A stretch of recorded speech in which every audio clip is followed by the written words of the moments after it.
everyone. In this video, we're going to look at example 3 in section 6.2, where we're going to use an integral to compute volume. All right, so for this example, we first just want to set up the problem, similar to how we did example 2 and 3. After we draw a picture of the region we want to compute the volume of, then we can get a sense of how our integral will look based on the types of disk or shapes that we cut up our solid into. All right, so example 3 says set up, but do not evaluate an integral that gives the volume of the solid region generated by rotating the region bounded by y equals x and y equals x squared about the line x equals 2. So let's go ahead and draw a picture of that volume that we're going to compute. All right, so I'm going to set up a set of axes here. So I'll have my y and x axis. Okay, and so now I want to draw these graphs. So y equals x. So that should be fairly familiar for us. Just looks like this. And y equals x squared. So if we have some points labeled here, this is 1, 2, 1, 2. We see that at 1. Oh, actually, I'm going to change these a little bit because I realize I want my scale a little bit larger. So I'm going to actually make this one and this one. And you'll see why I did that here in a moment. Because, so here we have y equals x. When I draw the curve, y equals x squared, I can start to imagine what it'll look like. At 1/2, I'm going to square it, so I get 1/4. So my point should be here. And at 1, I should get 1 squared. So my curve looks something like this. That is y equals x squared. Okay, so we can start to see a bounded region here with our two curves. So here we have the two-dimensional region that we're bounding. And what are we going to do with this region? But we're going to rotate it about the line x equals 2. So what does that look like? Well, if we continue our axes here, 2, 3, 4, the line x equals 2 is just a vertical line where every point on my y line has the x value equal to 2. So x equals 2 here. Okay, so let's imagine rotating this yellow area about this vertical axis. So what happens? Well, we're going to get symmetry. So on the other side, so this is kind of what it will happen. We rotate everything. Ooh, it kind of stays a little bit. All right, so what ends up happening is we get some symmetry. So this point over here, when rotated, will land up over here. Our point down here, when rotated, will land over here. And we see that everything in between will then follow.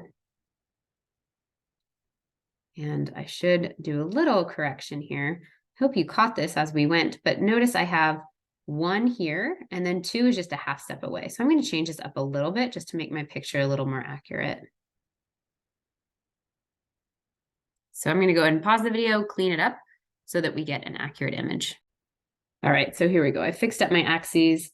So now our x equals 2 line is here. And so now it's similar idea. When we rotate, this 1, 1 will be over on this side at 3, 1. Then similar, this 0, 0 will rotate all the way around to 4.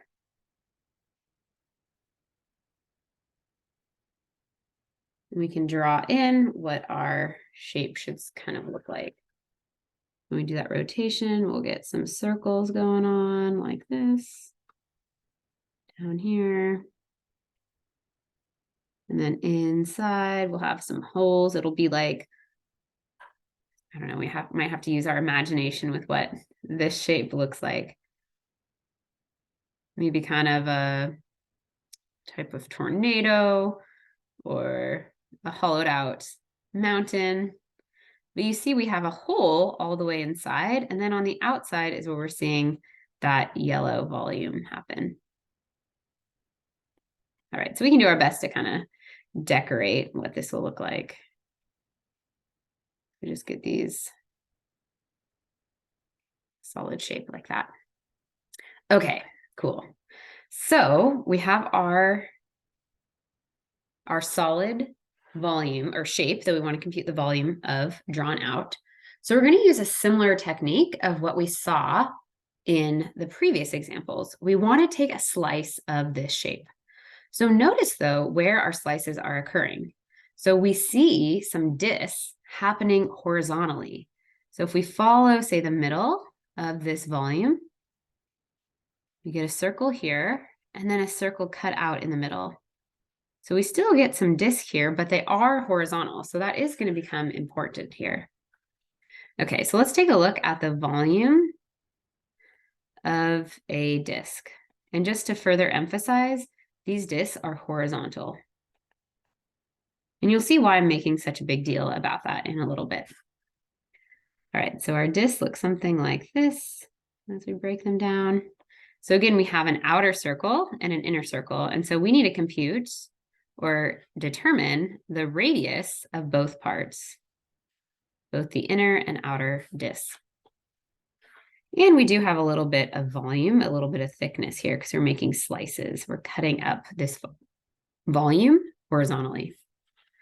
Okay, so now we have a radius here and here.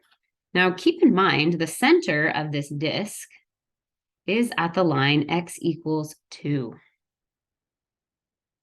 So it's no longer at an axis, but we can still compute the radius of each part. So where do we see this radius in our picture? Well, here's that center. So one radius goes here, smaller one. The other radius, we'll change up color here, goes to this outer part. So we need to determine the value of each of these lines.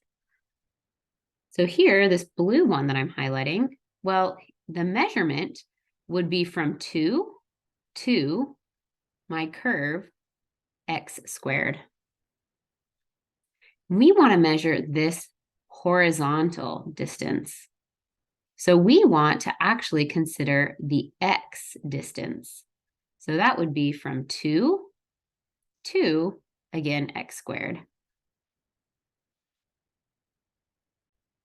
So using a bit of notation, we see that, and I'm going to clean this up just a little bit so it's a bit more clear.